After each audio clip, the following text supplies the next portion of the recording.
৩ বছর ধরে নিজের জমিতে পা রাখতে পারছেন না হুমায়ুন কবির। পকেটে নেই ১ টাকাও ক্ষতিপূরণ। যে জমিতে ধান ফলত সেখানে এখন শুধু ধু বালুচর। মোংলার শত শত কৃষকের এই হাহাকার কি পৌঁছাবে প্রশাসনের কানে? কৃষকের কারসাজি চলবে না, চলবে না। জেলা অফিসের কারসাজি চলবে না, চলবে না। বাগেরহাটের মোংলা উপজেলায় কৃষকদের মধ্যে চরম ক্ষোভ আর হতাশা বিরাজ করছে। নিজেদের ফসলি জমি রক্ষা ও বকেয়া ক্ষতিপূরণের দাবিতে স্থানীয় কৃষকরা মানববন্ধন ও বিক্ষোভে ফেটে পড়েছেন। বিস্তারিত থাকছে বাগেরহাট থেকে রবি ডাকুয়ান রিপোর্টে। ধান চাষ এবং মাছ চাষ করে খাতাম, এখন আমাদের অনাহারে দিন যাচ্ছে। আমাদের আর কোনো ইনকাম নেই। আমাদের আগে ইনকাম ছিল ঘের এবং ধান। শনিবার মোংলার চিলা ইউনিয়নের সংশ্লিষ্ট এলাকায় চিলা ইউনিয়ন কৃষি জমি রক্ষা সংগ্রাম কমিটির ব্যানারে আয়োজিত মানববন্ধনে অংশ নেন কয়েকশো কৃষক। তাদের হাতে ছিল প্রতিবাদী প্ল্যাকার্ড, মুখে ছিল একটাই দাবি, জমি ফেরত দাও, ক্ষতিপূরণ দাও।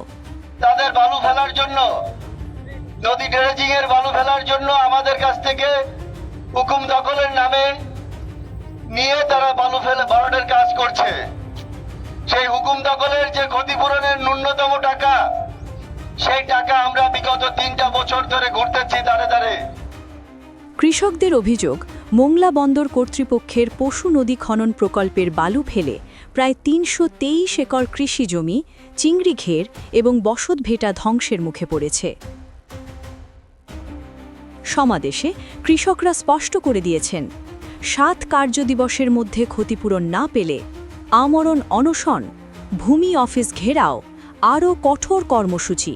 কৃষকের কারসাজি চলবে না, চলবে না। জেলা অফিসের কারসাজি চলবে না, চলবে না।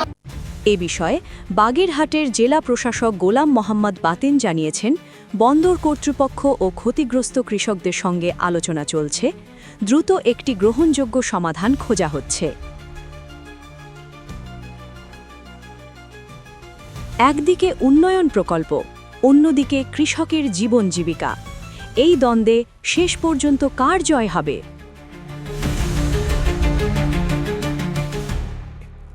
এই ছিল নরসিংদী থেকে আমাদের আজকের প্রতিবেদন। আর এমন গুরুত্বপূর্ণ ও সত্য সংবাদ পেতে চ্যানেল RA নিউজের সাথেই থাকুন।